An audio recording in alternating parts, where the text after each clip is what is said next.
This program is brought to you by the following non-paid sponsors: the League of Extraordinary Beings, the Society of Poor Knights of the Multiverse, Battle School, the Deployed from Detroit School of Leadership and Madness, the Society of the Pale Horse, the Curiodrome, and of course, viewers like you.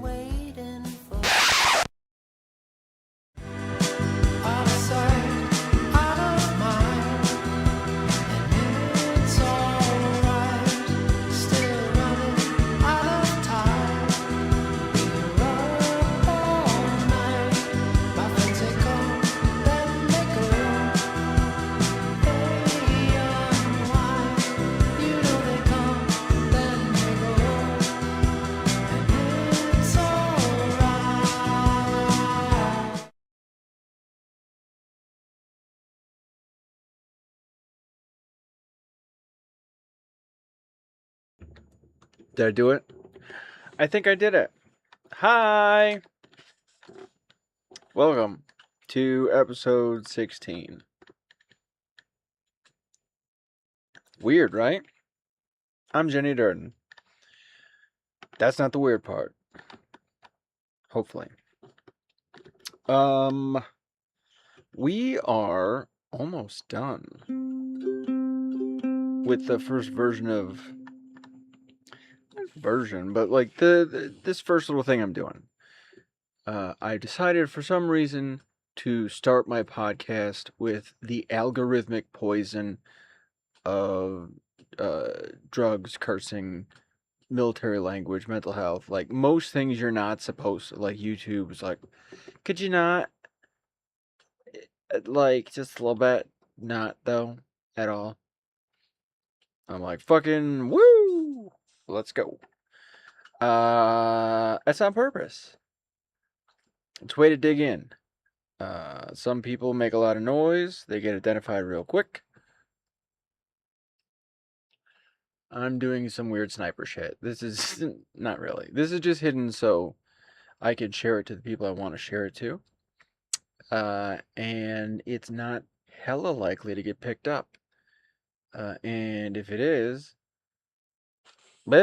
alright, cool. You learned some shit. And so far, I'm not upset by my choice to deliver the material the way I have. So if you're new to this and you're just now joining us, which is a weird time to join, but hey, welcome aboard. We are going through the Army Field Manual 22-100, the 1996 edition in particular is the one I teach out of. I know there's a 2001 edition. I would hope there's another one out. Oh my god. I just looked at the calendar to realize, like, what that means. I'm like, I like the 1996 edition. Oh, the 30-year-old version. Christ almighty, I've been teaching this 30 years. Maybe. Holy crap. Oh, and I get baked beforehand. In this. I don't think I'm going to do like a getting dug with high. I smoke a ton anyway, so I don't feel like fucking with my schedule on that. Like, I don't need to do any stunty shit with that. Basically, it happened with this particular iteration because it's Sunday night and I was going to smoke anyway. So what can you do? Kind of worked out. Should I? Would you like a little? Here, watch, check this out. I won't do a whole thing, because you didn't sign up for that, and nobody does, right? But yeah, I just want to watch a lunatic play with a fucking ukulele in their basement. What is this, Twitch?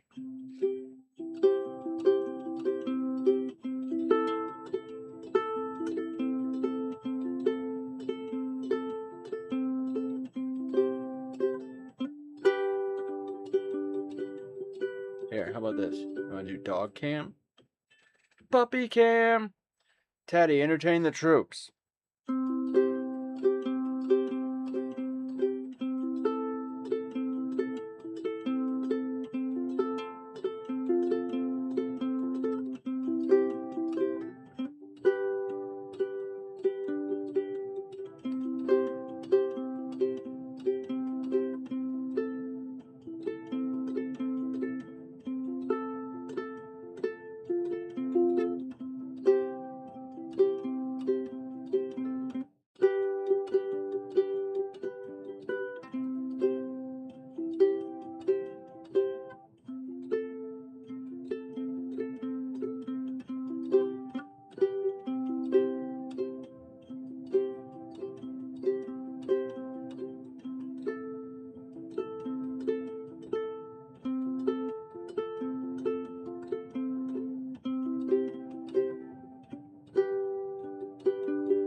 You get it.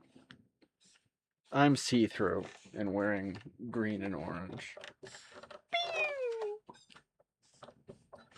Okay, so here's the interesting part. I was actually just doing that. I wasn't like, tonight's the night I do that. I was doing that before I started, so. Selling tickets and CDs. I expect you all to buy. No, I'm just kidding. Fucking seriously, don't. It's not happening. Okay, to the serious business. And begin. We are almost done. Yay! 16 hours. 2 full 8-hour training days. Da, da, da, da, da. You guys are kicking ass if you're sitting through this.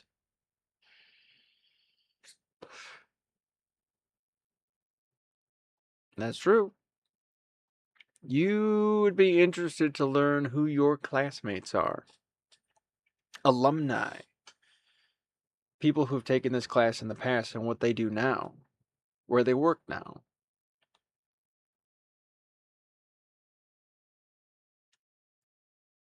I can't tell you some of them. Because they're busy making sure we're okay.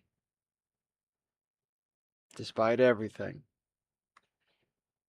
There's a lot to worry about, but I have had a sickening sense of optimism. Because I know what I sent into the machine.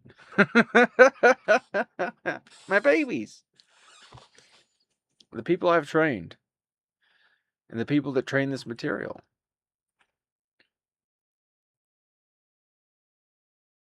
There's a lot to worry about, but far less when real leaders hit the scene. Like you soon. Right? So, let's go right in. Let's pretend you have headphones on and you were like right from the last episode into the next one. I don't know how you ingest this. If you're watching this has to be... Okay. If you're watching this, I'll answer some very quick questions. This is Cher. For some reason, on the yellow brick road with ruby slippers. You can even see it from there. Holy hell, those look good. And she's doing her classic like Cher. Jesus Christ, I am so sorry. This is the Mistress of the Night, Elvira. How dare I? I look at the hair and then I can say Cher. Elvira is lesbian queen of the night, ruler of the world. I got her signature when I was overseas. I didn't meet her, but someone left it in my desk. And I was like, oh, fuck yeah, dude. This is a Barbie doll that made me cry because she has a big jaw like I do. I shit you not. I've never had Barbies, and this is my first one. And it's literally because I was like, she has a big giant jaw like I do. I sometimes joke that I have the facial structure of a Jeep Cherokee. That's me being mean to me. I'm sure. Whatever. Let's not get into that. And this is Wolverine Weapon X Edition, the 12-incher. This was Jeremy Harper's. Not only was this Jeremy Harper's, this was Jeremy Harper. Look him in his fucking eyes. Jeremy Harper was a Lance Corporal of the United States Marine Corps. He was a 3-3. He was an air assault heavy machine motherfucker. He's the one, if you were in 3-3 and you heard a story about a fella that fell out, that was my boy Jeremy. They've been running the whole unit ragged that day. They were doing heavy ops and heats with low to no rehydration. People were getting hazy and fuzzy. Grip was slipping. He fell 70 feet and had to be reconstructed barehanded by Navy corpsmen and duct tape and all the finest opiates the government could find you name it. He was dipped in, soaked in, like the Luke Skywalker back to tank scene, but just like the finest version of science heroin. That was my baby boy.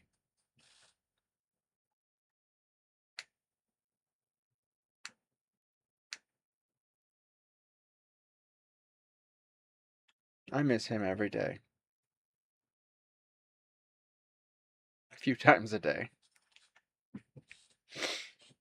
But that's a different show. Okay. To you and your training. Oh, see? It ties in. Look at that. All right.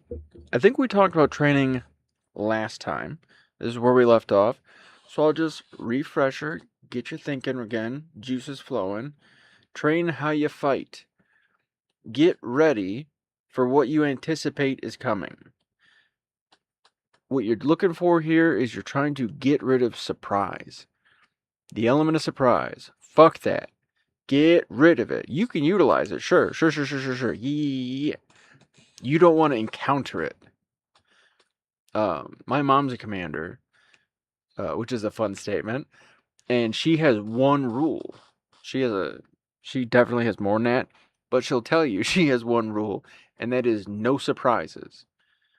I wish she listened to Radiohead, because then I could be like, no alarms, no surprises, and she'd get it. We could high five, but she's an Elton John kind of gal.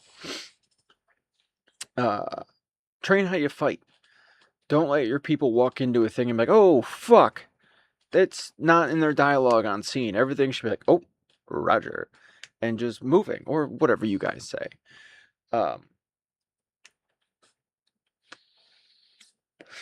I'll find the origin of Roger. I think it's because it's the something of R and da-da-da-da-da-da. But basically it's like the Navy and the Marines I. We don't do Roger Roger. That's not a thing. Only in Star Wars.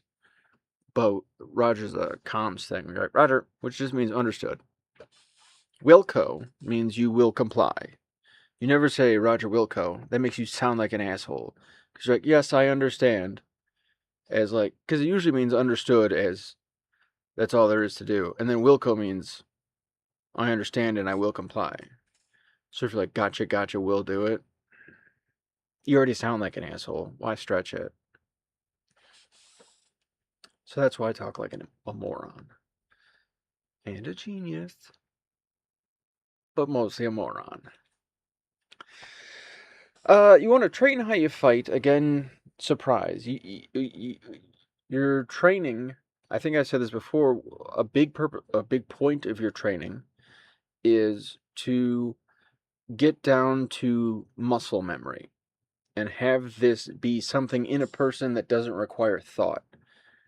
Or at least not a whole lot of thought or a ton of cognitive load. It's something they can just kick into and get to going.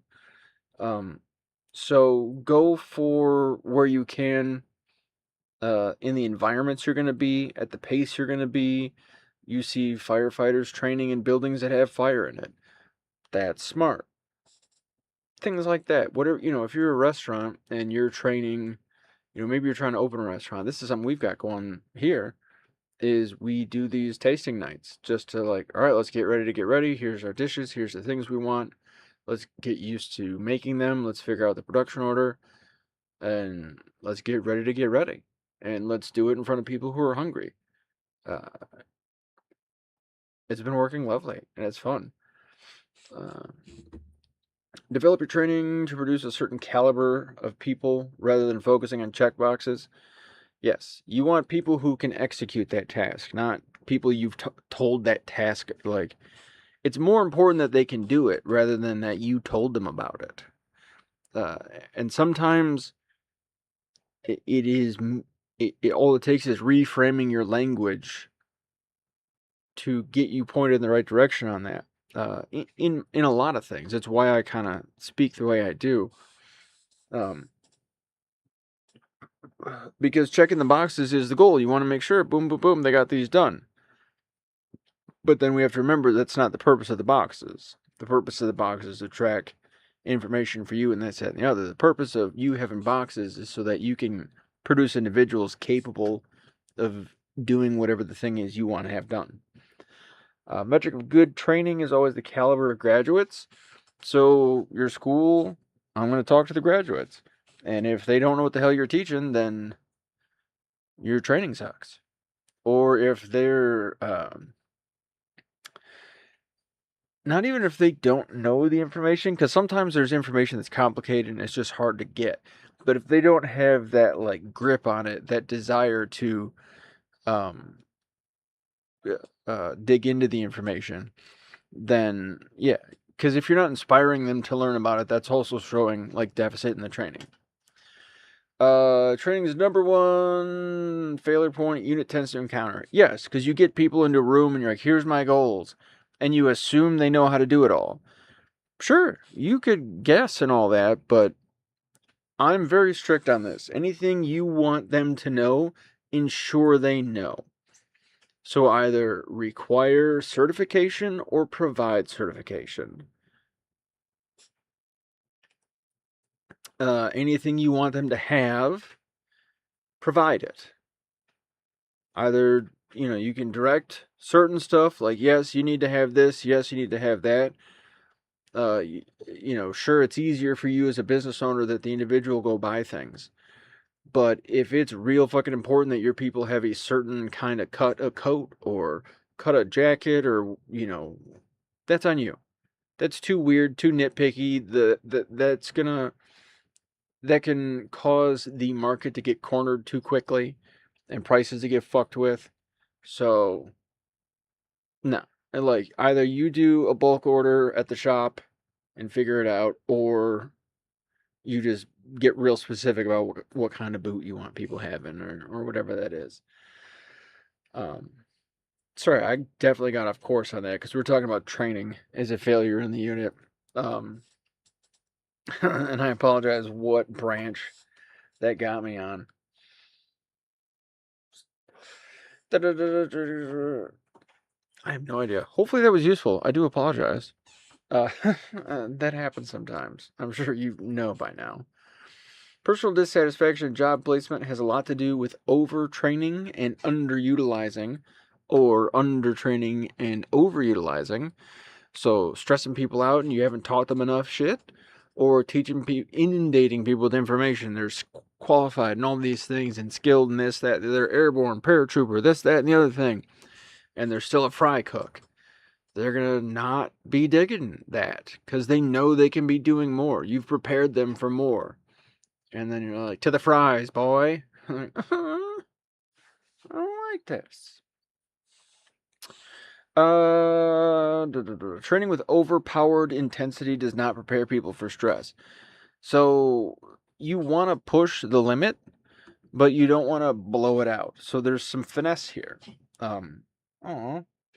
Here, puppy cam. Let's see if Odin's puking on my pillow. Odin, don't puke on my pillow. I love you, but that's the least favorite thing of yours you do. Oh, he feels bad now.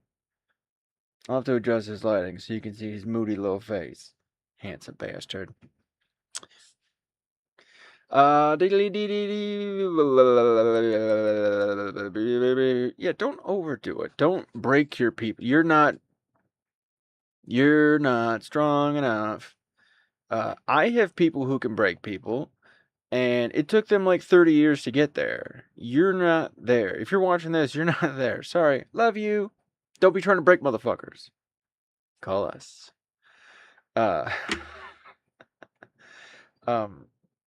But also don't, if you push it out beyond the bounds of reality and reasonability, then it becomes silly to a certain degree. The stuff that can be taken serious is still there at that core, but because all this peripheral shit gets added, it all starts to develop the same flavor of silliness.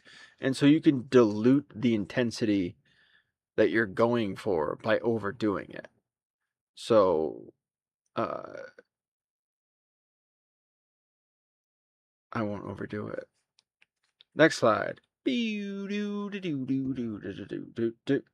Providing motivation. Okay. Providing motivation is different. than a lot of people might initially assume. If you ask someone, like, go motivate those people, go provide some motivation, you'll get like motivational speeches, or you'll get like these rah-rah, like, speeches seem to be a big part of people's imagination of what motivates. Motivate, think about what the word means. To motivate, what is motive?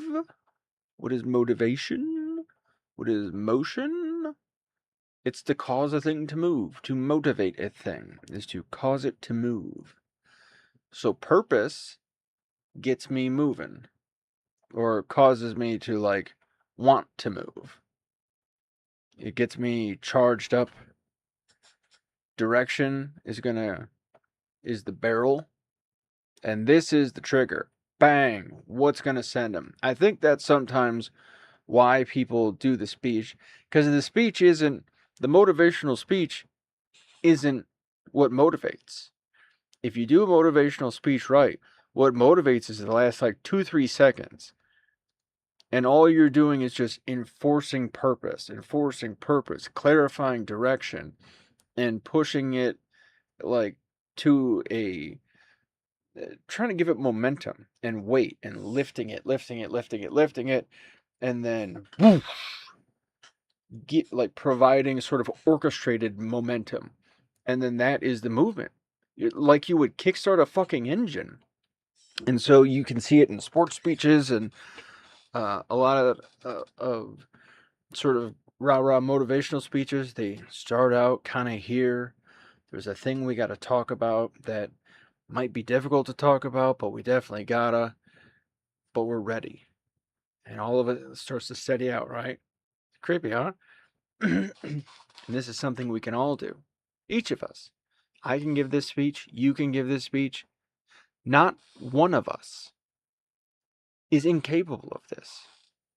And each of us has the words for it buried inside of us. So let's fucking go. And there he goes. Yeah! Motivation! That's the chemistry, the alchemy happening in a motivational speech.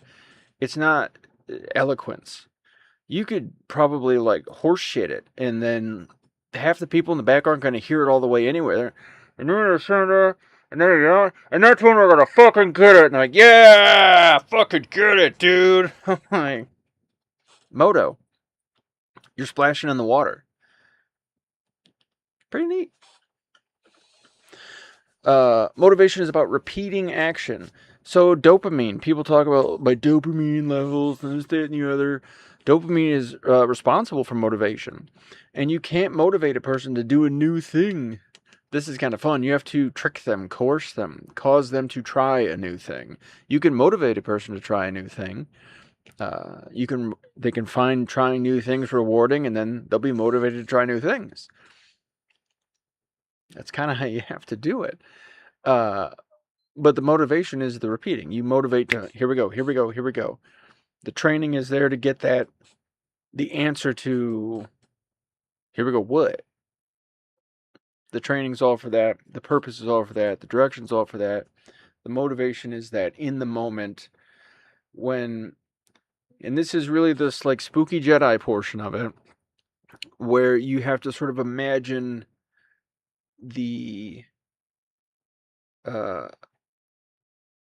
your team as a single entity, as a by the grace of God, disconnected human centipede. Just a human jellyfish. And see it as, see each component for what it is, and appreciate each component for what it is. But then also see this like megazord that they are, and be mindful of the levels of the megazord. And yes, mindful of all the other, but zoom out. And you're looking for lulls, and you're looking for not when they no longer want to do the thing, but just when steam starts to run out. And that's a natural thing, exhaustion and lack of focus, or you get dedicated onto one task and then you get very narrow viewed. And so all you're doing is strategic cheerleading and tactical cheerleading. You're doing it in the long-term scale. You're thinking about what points you're going to need to come in and cheerlead for people to get them moving along in the future. And then when you're on scene, you've already told them what you want done. So all you can either say is good or bad job. And that's what you're there for. Boom. And motivation may be stunted. Meaning, if a person has a deficit in a lower sort of category of motivation, like if they're starving, it's going to be much more difficult to talk sense to them because their tummy's grumbling and their body is going to be like, feed me, feed me, feed me, feed me, feed me, feed me, feed me. And it's going to be really hard to hear what you got to say. That's just truth of the world. Being an ethical standard bearer is actually going to motivate your people. Those that follow you watch you. For their own survival, they will mimic the things you do and the things they perceive that cause you to survive. Especially, and in particular, if you're in an environment that is perceived to have danger in it.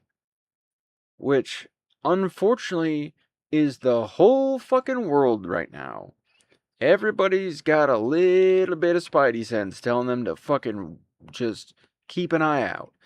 And they're not all the way wrong, but they're not all the way right either.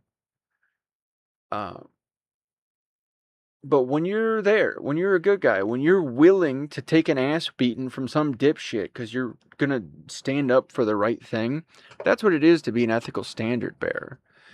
When other people look away and like, I'm good, and back off, and how many people have you heard like, well, I'm not my brother's keeper? Now, like, I will turn to the page in a moment. Not even in the book you're thinking. But yes, you are, motherfucker. Yes, you are. I don't care.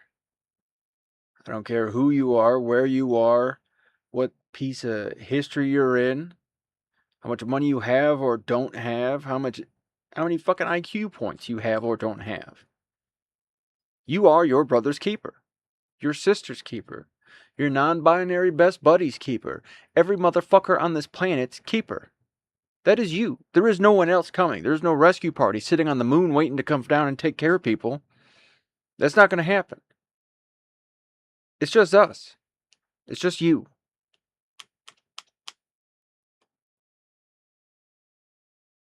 You got this. It's not hard because it's always been us. It's always been you. All the history waiting for you. And then you'll find as you get older, you'll find young leaders to tell that same story to. You'll find that we still need them. Because there's still babies being born. There's still little brilliant things that need to learn. And have yet to be taught and guided. Led. That's why. That's the answer to the question of suffering. How does suffering exist in a world where, such and such and this and that? Because we're not born at the same time. We can't all take the same class and be like, got it. Everyone's experience is so vastly different. Everyone's shot out of some mom-shaped cannon in some random fucking direction. Just they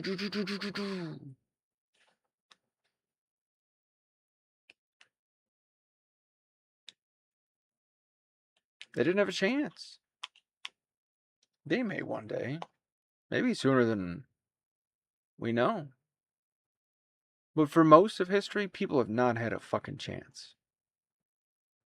Any wisdom we have pulled from this life is through grace and luck.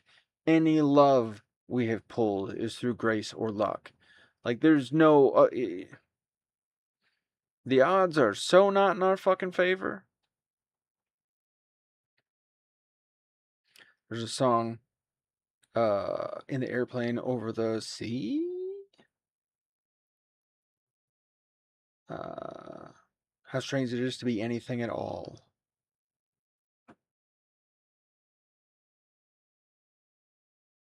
It is. It's weird to just be a thing. Now, ethical standard bearer, to the point, the thing we're talking about. What is all this? This is why they're looking up to you. Because it's so goddamn hard. And if they see you succeed any kind of way, an inch is still an inch. And they need that inch. Maybe I should use a different metaphor. But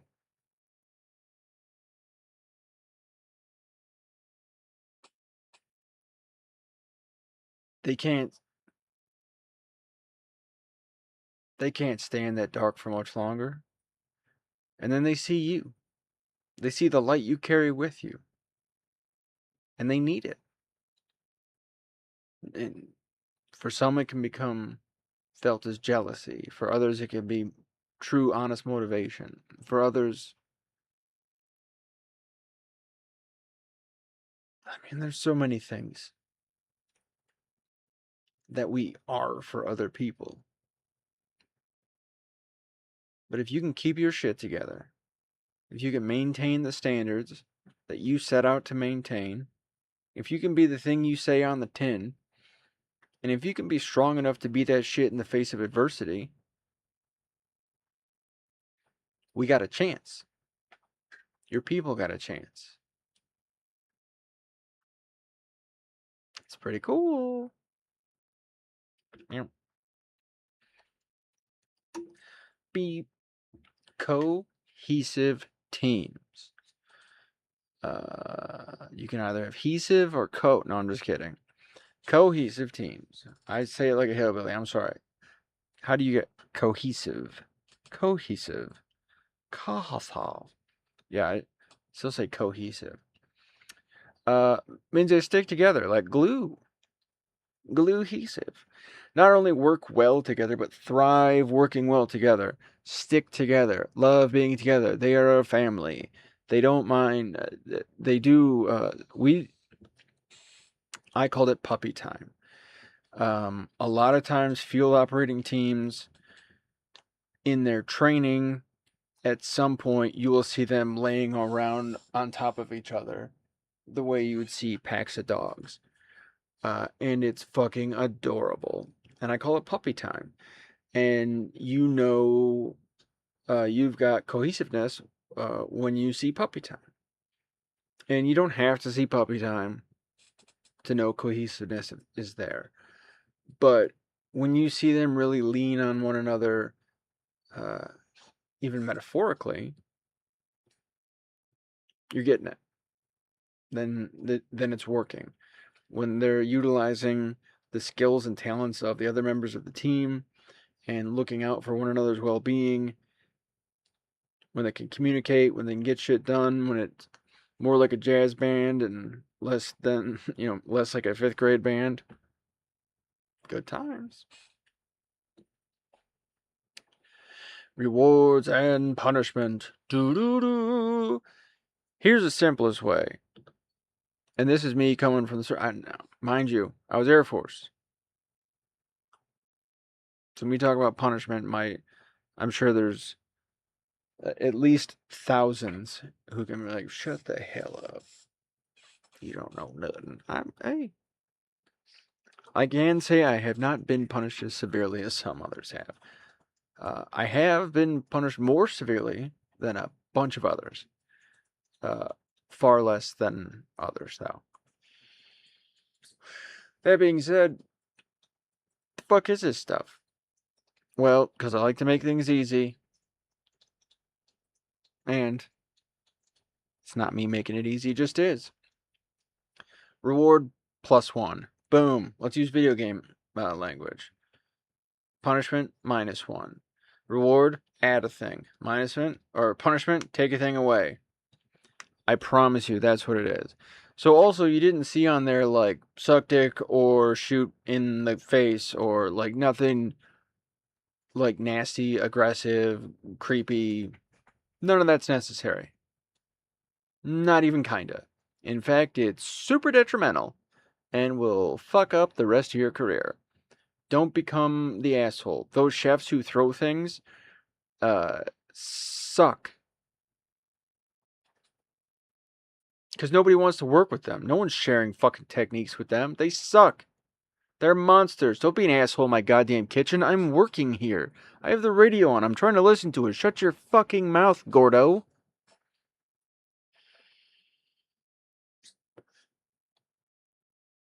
Anyway, that's not how you show a staff you respect them. Even if the staff doesn't respect you, Jesus fucking Christ, show some respect for yourself. Good Lord. You nonce. That's a fun word. Although I think that means like chomo or something. So my apologies, Gordy. I just think you're a fine cook. Clearly excellent where you're excellent. Reward and punishment. +1, -1. So good job. Let's go out to pizza. Punishment. Bad job. We're staying inside. No recess. Variations on that are what we did in the military. We could get more extreme with it. We could, through punishment, take away pay. We could take away stripes. We could take away days and dollars. We could put your ass in jail. That's a lot of -1s all smashed together, but you're still minusing some ones. Reward, give. Look. This is fun. Here you are. Some swear by corporal punishment and other harsher measures, tongue twisters, but those are only needed when proper motivation hasn't been provided. Yeah. If you haven't done your job right, that may lead to you needing to like holler to get some shit done. So if you find that you're constantly like, why am I always having to yell at these people? Oh, it's because you're dog shit. It's okay. That's fixable. Let me make that clear. If any at this point I've said something and you're like, oh, I'm not dog shit, don't worry. You might be for a minute. You may just have some dog shit-esque qualities. All of it's fixable. The minute you just start paying attention to it, it starts to kind of take care of itself. As long as you pay attention to it. It's not just do it once and that should do it. No. This is a forever thing now. But it'll fix. Don't be hitting people. It's fucking stupid. It shuts people down. It causes them to go down into lower motivation sets. All of a sudden, this is a safety risk. They're no longer, I don't want to be on this team because fuck being on this team. They may have a desire to stay through it because the larger organization is something they want to be a part of. So motivations may conflict, but you're gradually going to drive them away. So don't hit my fucking people. Oh, everyone's my people. All of them.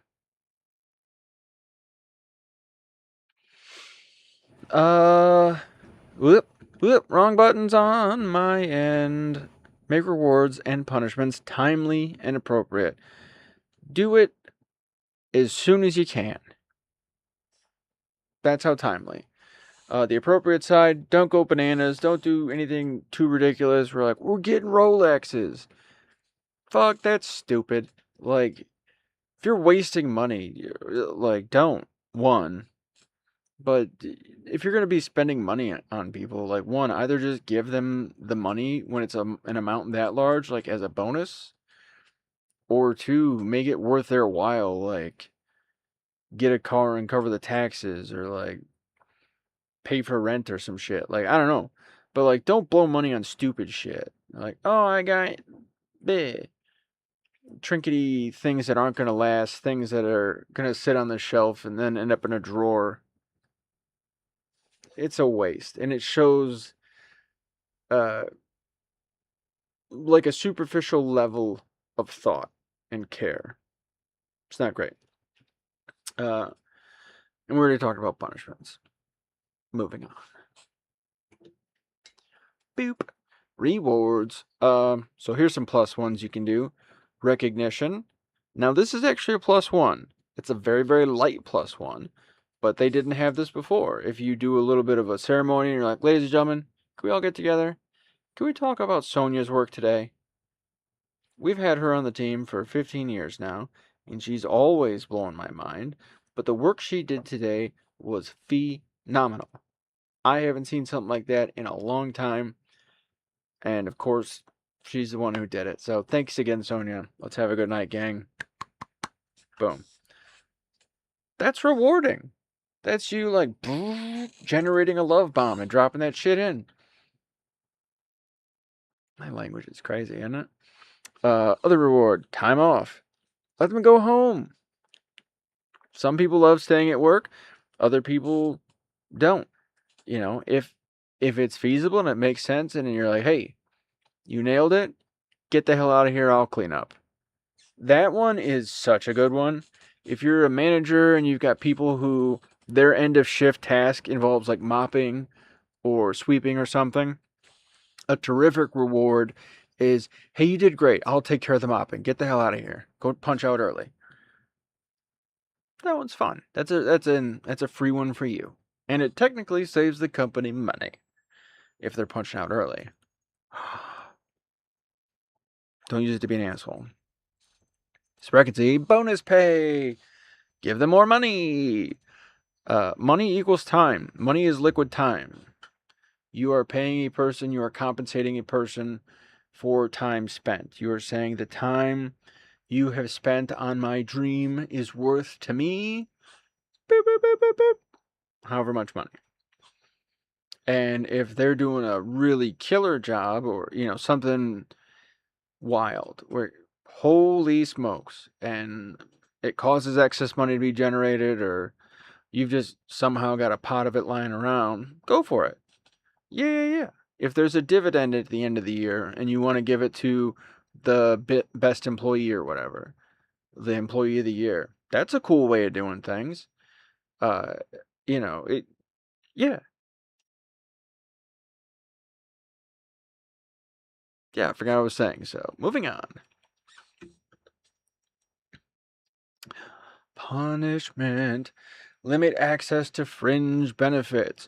No recess, motherfucker. You're on timeout. Legit, that works. Especially if those benefits are awesome.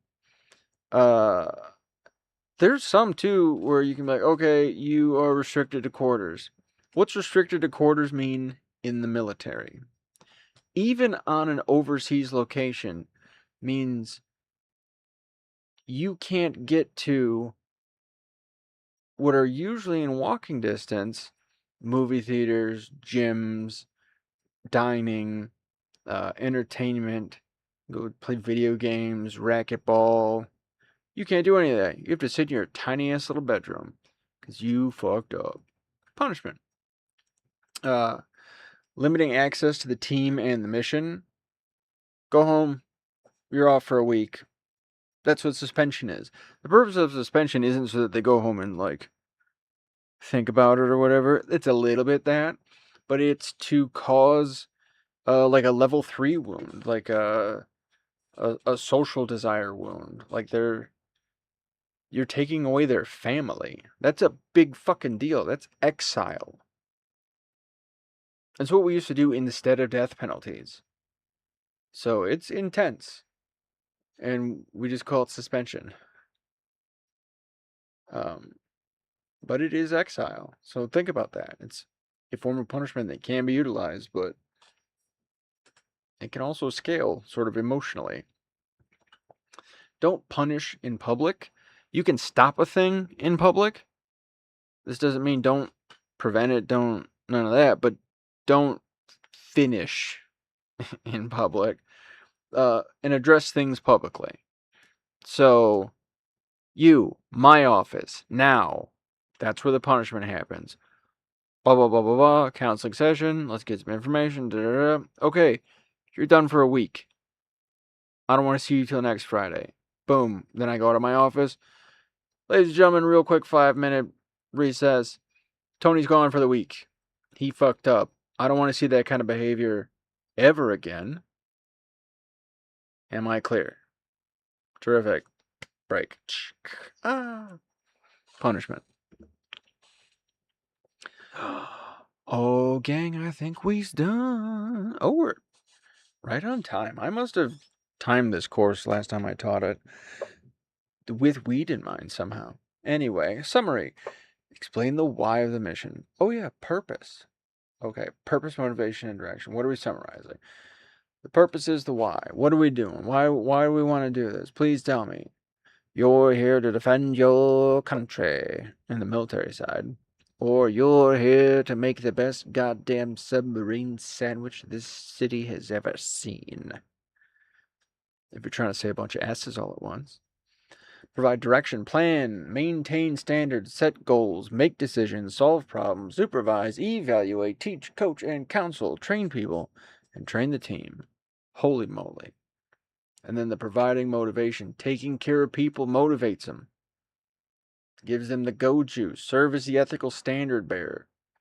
Prevents them from restricting their own motion.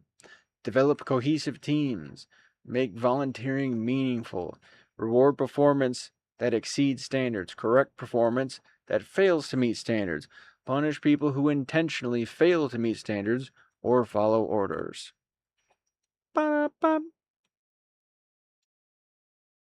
Okay, so what's the payoff here? The results of effective leadership. If you do this right, it can still go wrong. It can still go sideways. Every good plan shits itself in the bed once it gets there. That's not how that goes, but I apologize. But if you're at this consistently, if you're mindful of it, if you're paying attention to it, if you're thinking about it more often than you're not, you'll get a happy, healthy new organism. You'll get a brand new Pokemon called Team B, and it's going to be cool. It's going to be a team that anticipates the needs needs is a strange needs of their teammates and leaders. So after a while, they're going to be able to guess what you need and be able to get the workflow going that much faster because they know what you need as you need it.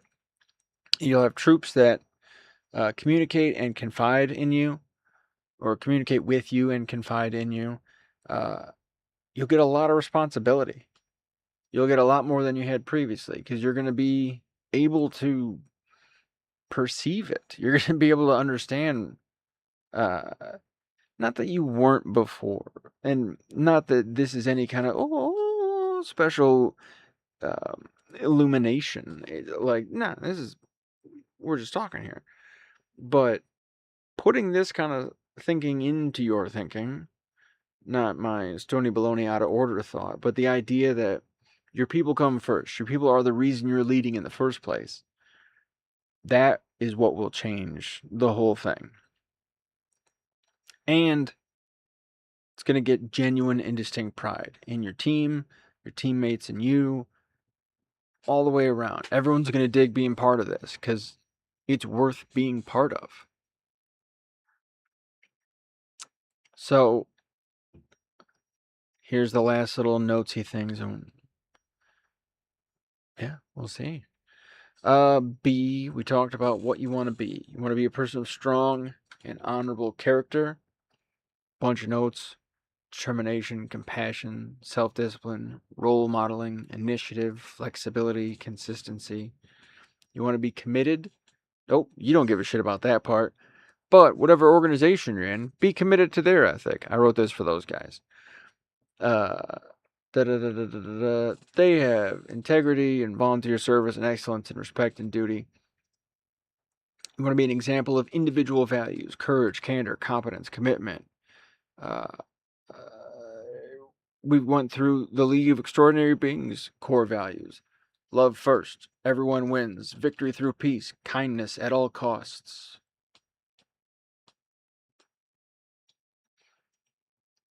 I thought I hit the button again. There we go. Be able to resolve complex ethical dilemmas. interpret the situation, analyze the factors and the forces at play, choose a course of action that seems best. Pew, pew. No.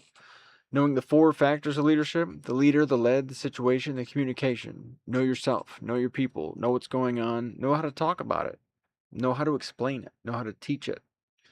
Knowing yourself, your personality, your performance, your strengths and weaknesses, knowledge, skills, and attitudes. Understanding human nature, know the potential for good and bad behavior in a person, the effect of fear on the choices a person makes. Knowing your job, planning and communicating effectively, supervising, teaching, coaching, counseling, displaying technical and tactical competence, developing subordinates, making good decisions, using available systems, and know your unit.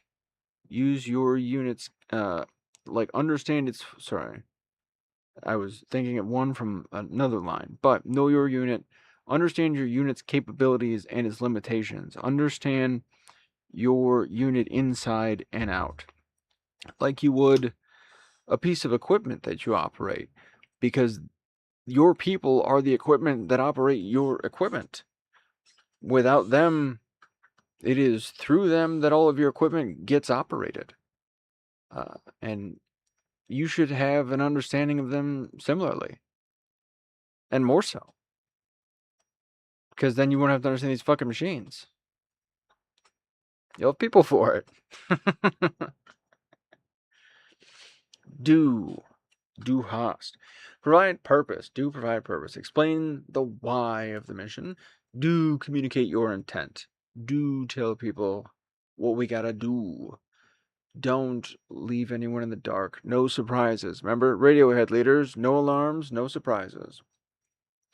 Provide direction. You want to plan, maintain standards, set goals, make decisions, solve problems, supervise, a lot of the stuff from the previous one, right? You're doing all this stuff this time. You're not just knowing how to do it, but you're actually putting boots on the ground. You're ready to put boots on the ground. You even got brand new boots just for it. I wouldn't do new boots, though. Just saying. Get some broken in old motherfuckers. Provide motivation. Take care of people. Serve as an ethical standard bearer, develop cohesive teams, make volunteering meaningful, reward performance that exceeds these standards, correct performance that is not meeting standards, and punish those who intentionally fail to meet standards or follow orders. Sorry, that last part didn't have to be done in like a bad guy voice, but it kind of read like one, so I just went with it. But that is all of it, gang. You've just read the entire 22-100 with a stoner. Good for you. Now, I don't know if this would be sufficient to get you through any sort of test on this material. I may have missed a thing or two. It might be good study material.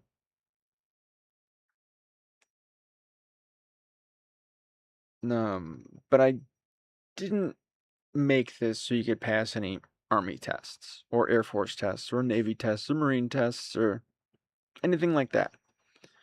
This is simply to have it out there and to have it accessible and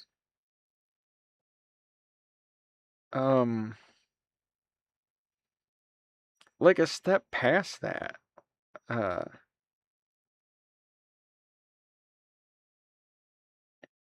don't want to dilute the importance of leaders, the people who can lead.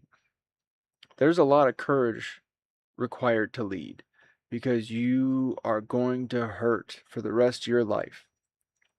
You're going to lose people. You're going to get your heart broken. You're going to trust people and get lied to and squashed, and you're going to have a lot of reasons to quit things. Leadership's hard as fuck in that regard. However, like, what you got to do, you could start today.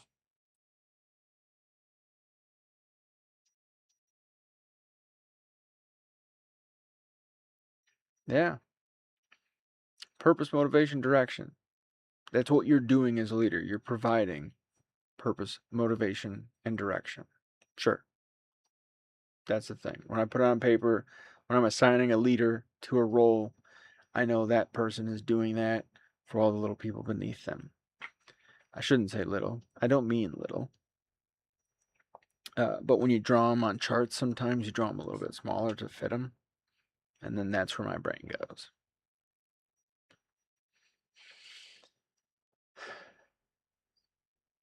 This is doable. This is something morons have been teaching one another for thousands of years. If you think about military history and any of that, just think back to Sparta. I've been taught shit from the Agoge. They've beaten me in a few cases, but there's a couple things where I'm like, pussies. It's funny. Time does what it does, but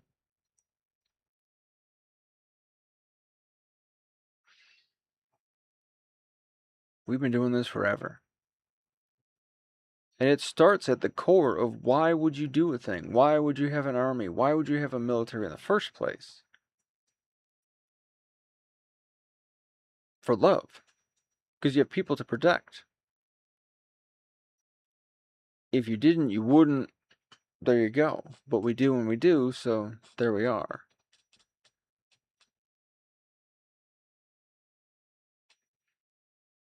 It makes what you do super fucked up.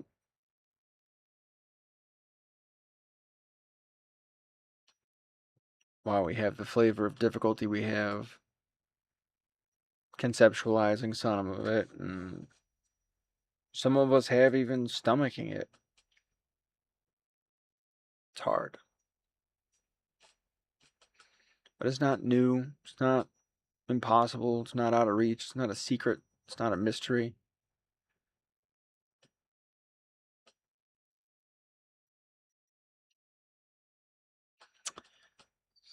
It's something I started teaching before I had pubic hair, and I just taught you 16 hours stoned out of my mind. So what I mean by that is no excuse.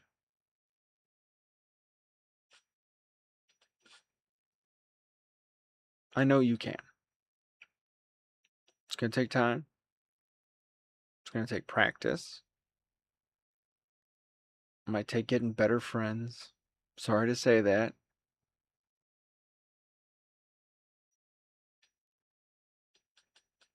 It might take a lot of things. A lot of things are easier said than done.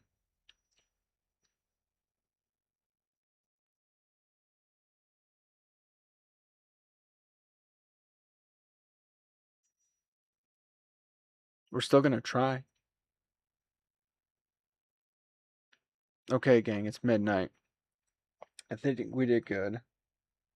Pretty sure. Oh. I think Teddy's about to go. Teddy, don't you do it. See, look, dog cam. Teddy's left the bed. Yep. Pretty sure Teddy's going to go try and poop on something. So, love you, gang. See you next week.